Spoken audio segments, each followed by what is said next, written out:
Praktikum ini menggunakan software PSIM untuk simulasinya.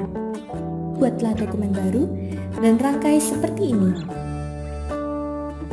Kita tambahkan input DC, ampermeter, motor, dan juga generator DC. Generator DC pada dasarnya memiliki struktur yang sama dengan motor DC, jadi kita menggunakan motor DC sebagai generator DC-nya. Lalu kita menambahkan ampermeter, resistor, lalu kita menambahkan couple untuk menyambungkan motor DC dengan generator DC.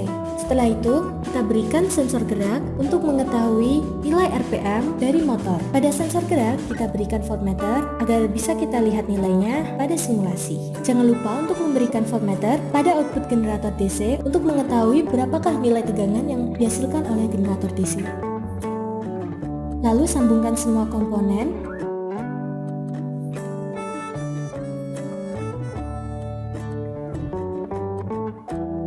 Pada rotor generator DC, disisakan dua terminal yang nantinya pada implementasinya akan digabungkan pada komponen listrik yang diperlukan.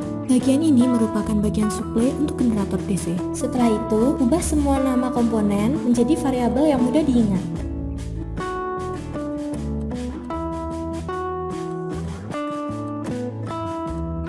Untuk voltmeter output pada generator DC, saya beri variabel VS_generator.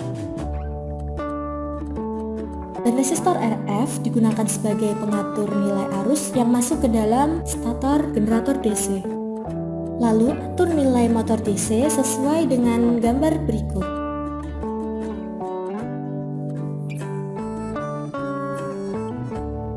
Pada percobaan ini, RF akan menggunakan nilai 50 dengan step 10, yaitu 50, 60, 70, 80, dan 90. Setelah itu, kita simulasikan.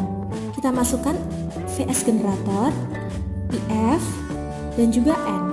Berikut merupakan grafik hasil dari praktikum ini, dan kita lihat measurementnya berupa RMS value.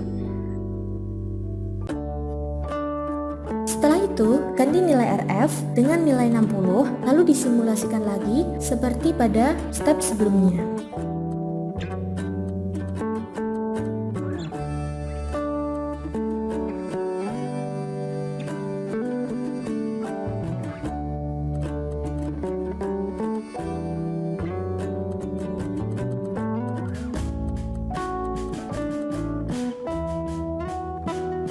Lakukanlah untuk setiap nilai RF, yaitu 50, 60, 70, 80, dan 90.